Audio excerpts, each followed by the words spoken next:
The first thing I wanted to talk about is I sometimes have readers reach out to me and they are reaching out about what I'll call a safety issue. So they have a situation where a former spouse or the other parent is abusive, has dependency issues. That's not the kind of resources we're talking about tonight. So absolutely, you should be involving counselors, you should be involving social workers, the police if necessary, if there is a safety issue. That's really important, and it's your job as a parent to protect your kid and do that. But that's not the kind of resource we're talking about tonight. We will be talking about resources to help you co-parent effectively, help you single parent effectively, and as I think about those, I want to start with the kids. So we'll talk about resources for you too, but what I found first and foremost was that my focus was on what I thought the kids might need, and that was really around books, counseling, and group discussions. So there are a couple of books that I bought. If you Google blended books or step family books on Amazon, I actually just sorted by ratings and picked the best ones. I have a better option for you now. Over on my Pinterest page are every single book I can find on step family, divorce, blended family issues.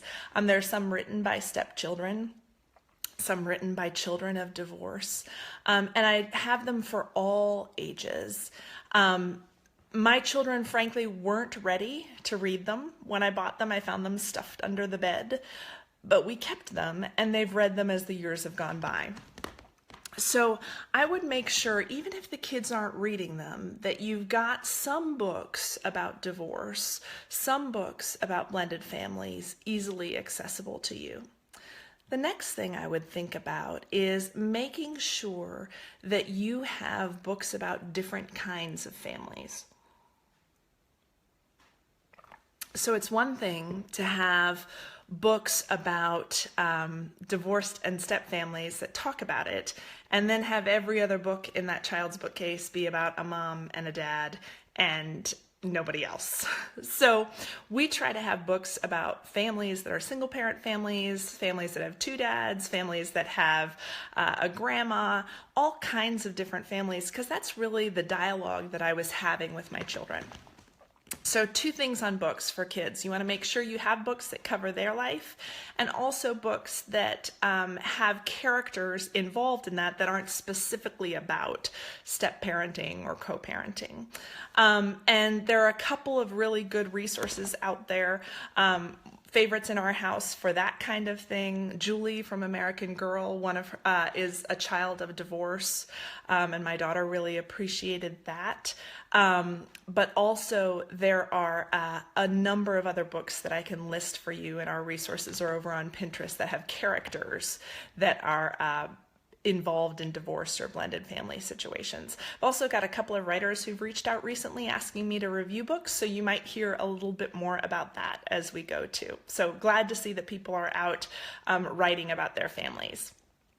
So let's talk about counseling for kids.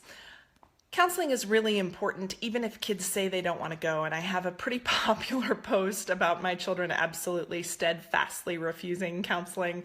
They did that for a long time as a group. But what I don't write about yet, or haven't written about yet, is how helpful counseling has been to them at other points in our role, in our really evolution as a family.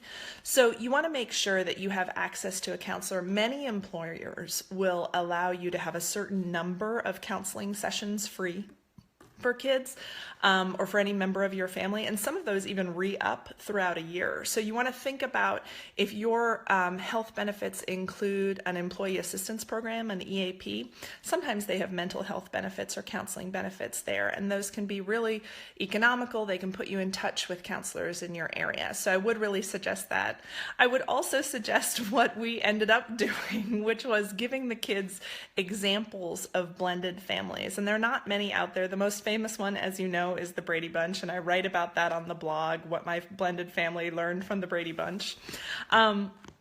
But, there are stories and movies about this. You want to preview them to make sure that the message is one that you and your family value as well. But giving kids lots of examples of different kinds of families in books, movies, TV shows can help move them through this transition. And remember, grief is cyclical, so they can start with that.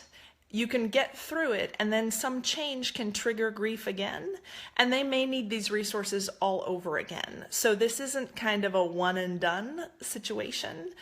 You may just want to have the resources on hand so that if somebody is triggered by their friend suddenly going through something like this, or somebody starting to date, they can go back to those resources. So let's talk about resources for you. Resources I have liked. People ask me all the time about divorce and blended family books. And I'm going to be really honest with you. I read lots and lots of them, and I didn't find any that I felt were really my Bible, so to say, and that's no disrespect to the Bible at all. But I didn't find any that I felt were really speaking to me in a way that gave me comfort and a path forward. That's in part why I started the blog, This Life in Progress, because I felt like maybe I could help provide some of our experiences so people reading out there didn't have the same worries or fears I did after reading. There are two books, though, that I recommend. The first is one called Sandcastles, Talking to Your Kids About Divorce. I may not have the title exactly right, but it's over on the Pinterest page. That actually deals really nicely with step families and blending and ongoing conversations about divorce, and has really good tactical ways to talk about it that helped us in our family. The second book that I read was called Step Coupling, that I thought was useful. And the reason I thought that was useful is it painted a really clear picture of how difficult it might be to form a step couple over time. And how difficult it might be to lead a family, that it wasn't a one and done situation. And so while it wasn't a positive ray of light for me, and it was a difficult book to read, I think it gave probably the most realistic perspective. So that's really it on books. I find that I do a ton of divorced parent, single parent, blended family reading, even now. And the truth is, I agree with half of it, and half of it I don't agree with. And that's okay. What I'm looking for is lots and lots of examples. This life can get really lonely, and you can think that you're the only one out there, and you're not. So even if you read an article on the Huffington Post, even if you read something on Scary Mommy that you think, what? That is not at all what we're doing. The idea that you can look at another family and say, oh, that works, or no, it doesn't, or gosh, that seems totally different. That in and of itself normalizes the blended family we're in. Those of you, remember, there's nothing about any part of your life that you 100% agree on with a different person on. And so it's only normal and natural that you would have other divorced and blended perspectives represented. So reading a lot, even if it's stuff you don't agree with, can be really helpful just in broadening your mind and remembering you're not alone here. So I do a lot of reading that way, and I recommend that you do too. Groups. So think about, are there groups you can join in real life? So my friend Naja Hall is on the call here today. Hi, Naja. She runs a terrific resource called Blended and Black, and they're a Facebook group for all kinds of families who are working through blended issues. So belonging to that kind of group on Facebook, or belonging to a group in real life through your church or through your parenting groups. You can call social services to see if they have community groups that can support that. That's really helpful too in normalizing your experience. I read a lot of blogs, as you can imagine. I try to read both regular first family mom blogs as well as blended family blogs. I have some very close stepmom friends who write blogs that I've found as a course of writing this Life in Progress, and you'll see me share some of their stuff on our pages and share some of their stuff on our resources. I just shared one by Grady over at Grady Berg's blog, and then I just shared a couple of weeks ago one by Gina over at How to Stepmom. So there are other blogs out there. Again, they may not always fit your exact profile, but it helps remind you that there are other folks doing this, and you can see a bunch of different ways to pursue this blended family. So I read a lot of blogs. You can also share those blogs and ask people, are they reading anything? So one of the things I'd love for you to do in the comments, either now or as we finish up in a little bit, is write down, what are you reading that's really helpful? What's out there? And then we'll use this list to share those. So sharing what you see with others or online in your communities can be really helpful so that other people can just sort of collaborate and find a bunch more resources than you might alone. Thinking about resources, anytime you look for something, you can Google. It takes a lot of time for something to show up on Google, so I don't know that those of you on are really interested in search engine optimization. I'm not. But you won't find my blog if you Google blended family blog because it's too new. And so there are a lot of other places like that. So searching in more specific ways, searching YouTube for videos from step parents, that's a tighter, smaller niche. Looking at Pinterest for resources. I think most of you know that I have more than 2,000 resources over on my Pinterest page, which is Life in Progress 8. You can just search by Kate Chapman. Looking in those smaller niche areas, YouTube, Pinterest, StumbleUpon is another place to tell them you like parenting and start liking that kind of step parenting stuff, and they'll show you those resources. So keep looking even if you don't find things the first time. There's lots out there. The same way you'd go looking for a recipe, you can go look for additional resources there. I'd be remiss in having this conversation and not talking about the importance of finding a counselor if you need one. Sometimes you might need one right after things happen. Sometimes you might need one when things trigger. And that can be different for everybody. I'm a coach. I think some of you know that if you've followed my page. I'm an executive coach. There's a difference between coaching and counseling. Counseling helps you recover from the past. So it helps you sort through what happened, make your peace with it, and move forward. Coaching is about discovering what you want to do next. So you may also want a coach to help you think about, how do I recast my behaviors? How do I become a different person than I've ended up? Thinking through my history with my co-parent, or thinking about single parenting. How do I really craft the future I want? And a coach can help with that. I have just decided recently to offer coaching on my website. So those of you may have already seen it if you've been out there recently, but you can ask, you can click on a need help button, and I offer coaching. I have a couple of slots available, but there are other coaches available too. So you want to think about, with a counselor, what's their specialty? What's their licensure? Coaches are slightly different. You want to think about, are they qualified to coach? What experience do they have? But those can help you too. For all of you, whether you be on the parenting side, whether you have kids involved, being a member of a community is really important. So let your kids be a member of a community at their school, for example. If there's a program for divorced children, we have one called Banana Splits in our area. Let them be a part of that. I just gave a series of talks at local schools here for co-parents and step-parents. Go sign up for those. Go seek out information, even if you're not ready, even if it feels like it might be too hard. Because the more you know, the more power you have, even if you're not ready to do anything with it. Go to a co-parenting seminar when you haven't had a date in 20 years.